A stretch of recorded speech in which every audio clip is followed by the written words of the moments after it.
Hello everyone. Today I'm going to be doing a quick overview of a keyboard that's both new to me and to the channel, the YUNZII KC-68. This is a 65% board with the good old arrow keys, and it comes in around $90 on Amazon right now, with a wireless version available for around $95. It's also prime, so no waiting around 6 months for a group buy. I got this with the Gateron yellow switches, which I learned that I really like from a batch that I got recently. They came stock lubed and it was pretty nice, totally acceptable for most users. Though I hand lubed them when I modded this board. Coming from a graphic design background, I really appreciate how pretty this packaging is. And the board was really well protected during shipping. It came with the standard cable, the pullers, extra keycaps, including those to make this Mac compatible. This comes with a white case and some really pretty mint themed keycaps, with some really nice analogous blue and teal color themes going on. The case is fairly nice. When modding it, it can be sort of difficult because the plate and the PCB are not screwed in, and the case is fairly shallow, so there's less room for foam. This meant I had to get pretty creative, since it would just not close if there was too much.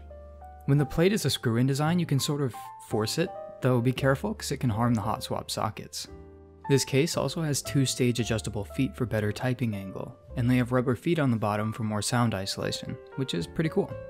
This board comes with driver software, and it's pretty sketchy. EXE file downloaded from a Google Drive kind of sketchy, and my computer really didn't want me installing it, but I did anyway, just to show you how it worked. And it works pretty well, has all the settings you'll need, but I decided to not keep it hanging around in my files because all those modes are accessible through hotkeys. Clip-in stabilizers also make a return with this board, though they're significantly better than the ones I got on the RK-68. Once they were tuned, they were actually quite nice. The keycaps that come with this board are PBT die sub, and they're in the ZDA-XDA family. I'm not sure exactly if they're one or the other, but my closest approximation would be ZDA because they're taller.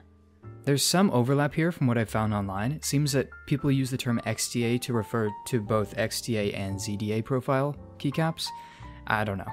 Some of the legends on select keycaps are ever so slightly offset, especially on the M, N, and W keys, though this very well might just be on my board. Moving on from that unnecessary ramble, we've got the stock sound test with the factory lubed Gateron yellows and stabilizers.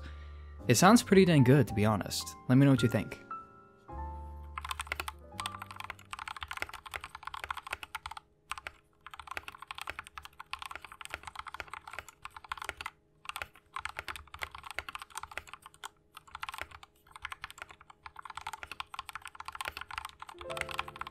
Since then, I've added some mods, more details in a later video, though the most notable ones were lubing the switches and adding the Tempest tape mod. This brought the board to a whole new level.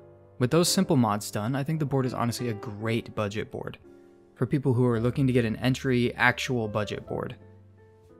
I think partially because of the price, this case is all plastic and the plate is also plastic, but that means it's a good candidate for the nice stocky sound. I would love to see how this board sounded with some nice black ink switches. With that said, I'll compare the stock board to the current modded version that I have.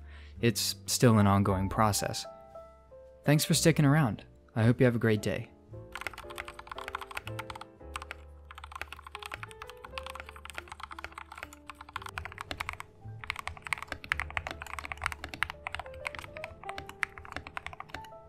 Here's a little bit more typing ASMR for you with the modded board.